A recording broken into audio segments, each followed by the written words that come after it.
Saudações a todos os internautas, muito, mas muito bem-vindos a esta live. Estamos em direto a partir do canal de Direitos Humanos, em simultâneo com a página do professor Adriano Novunga, para levar até si, queridos internautas, informação de interesse público, com rigor e com responsabilidade.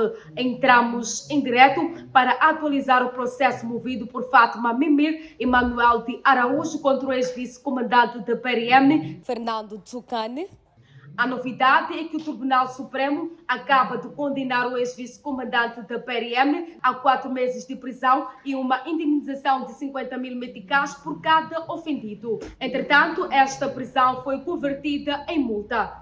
Tsukane acusou Fátima Mimir Emanuel de Araújo na tentativa de golpe de Estado nas manifestações em homenagem ao músico Azagaia. A justiça às vezes falha, mas neste caso não falhou e teve o seu papel educativo, porque o papel da justiça, conforme a nossa Constituição da República, é educar os cidadãos, as instituições da administração pública a respeitarem a lei. E neste caso o que nós vimos é que há um atentado em Moçambique de evitar, impedir que os cidadãos moçambicanos se manifestem. A manifestação é um direito constitucional e não pode ser criminalizado. E não podemos ser chamados terroristas cada vez que queremos ir à rua para nos expressarmos. O papel das autoridades, da polícia em particular, é proteger os cidadãos no exercício dos seus direitos. E o que a justiça fez hoje, nós não olhamos para a pena em si, mas para o significado desta pena que foi proferida. É que o gestor público, o funcionário público, tem de respeitar primeiro a lei e não ordens superiores. As ordens superiores não estão acima da lei. E a Constituição da República de Moçambique é muito clara sobre o lugar da lei em relação às ordens superiores. É que no artigo 60, que agora pode ter alterado, temos o direito de resistência.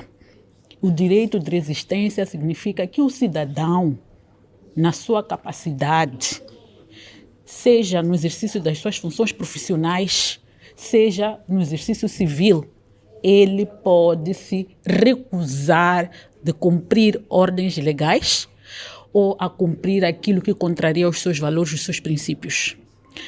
O senhor Tsukane, comandante Tsukane, tinha todas as prerrogativas de dizer ao comandante-geral da PRM na altura que ele não concordava com aqueles termos, porque não era correto acusar de crimes tão graves a cidadãos que simplesmente foram à rua para celebrar um ídolo, um jovem o qual amavam e que queriam fazer lembrar a sua memória. Portanto, ele, sendo vice-comandante-geral da PRM, ele não só tinha a prerrogativa de ler, mas influenciou, de certa maneira, ele poderia ter influenciado os termos daquele comunicado e ter evitado colocar nomes das pessoas que lhes colocavam em risco.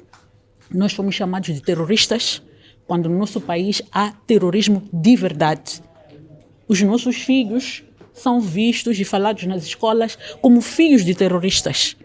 Os nossos esposos são perseguidos nos seus trabalhos porque fomos chamados terroristas. Então nós insistimos em recorrer à justiça para assegurar que nunca mais nenhum agente público em exercício das suas funções possa abusar do poder que tem e vir no final dizer foi ordem superior para poder continuar impune.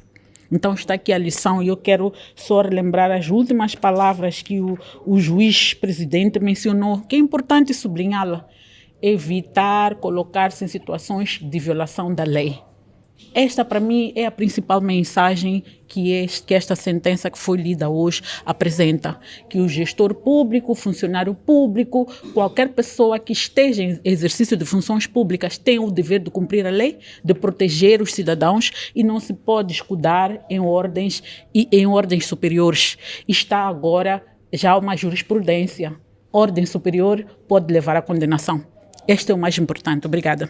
Pessoalmente, eu estou bastante feliz porque o Tribunal Supremo tomou uma decisão que reforça a justiça em Moçambique, mostra de que o povo moçambicano pode passar a ter alguma esperança de que temos juízes que olham para a lei e que julgam de acordo com a sua consciência.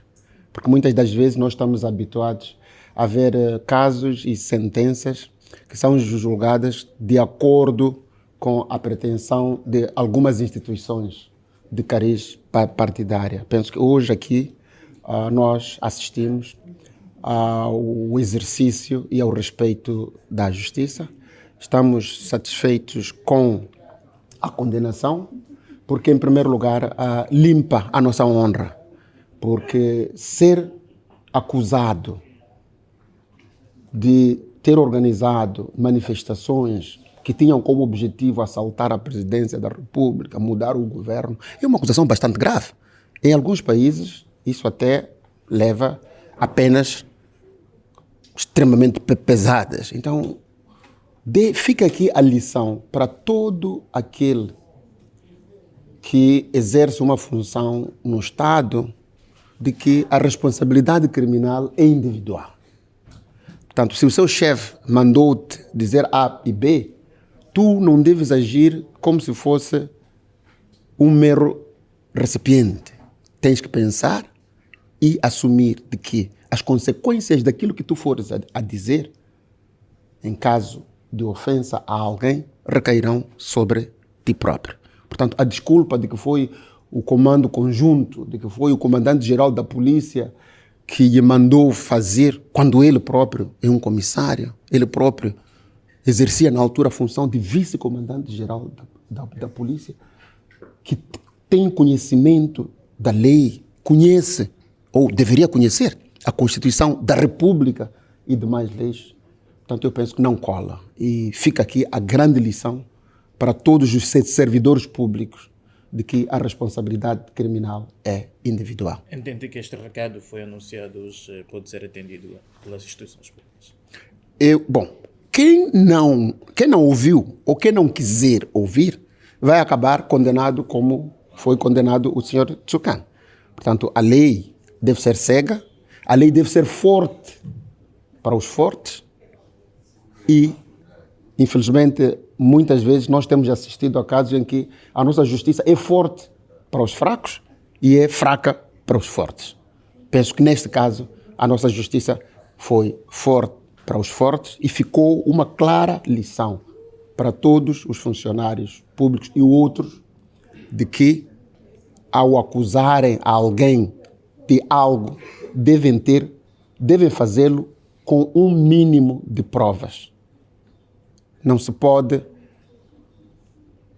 escancarar, não se pode sujar, não se pode abusar da boa imagem das pessoas. Porque mesmo hoje, se alguém for para a internet escrever golpe de Estado, Manuel de Araújo, há de aparecer. O Fátima Mimbira, há de aparecer. Essa acusação não só manchava os nossos nomes, como também mancham o nome dos nossos filhos. Então hoje, eu penso que o meu nome e o nome da Fátima ficaram limpos e também o nome dos nossos filhos e dos nossos familiares ficou limpo. É importante. Essa é a razão fundamental porque nós viemos aqui à procura da justiça. Mas fico triste em relação ao posicionamento do Ministério Público. Mostrou que é um Ministério Público partidário. Segue orientações de um determinado partido. Eu não esperava que o Ministério Público, a este nível da vice-procuradoria, ainda recebesse ordens partidárias. Isso entristece-nos. E quero saudar aos juízes conselheiros do Tribunal Supremo por terem descartado essa opinião partidarizada e não profissional do Ministério Público. Mais uma vez, aqui esteve em julgamento o próprio sistema da justiça, chumbou o Ministério Público e passou com boas notas o Tribunal Supremo e os juízes, os conselheiros do Tribunal Supremo. Duas lições podem ser tiradas deste julgamento. A decisão do Tribunal Supremo mostra que ordens ilegais não podem ser cumpridas e que nenhum agente do Estado está acima da lei.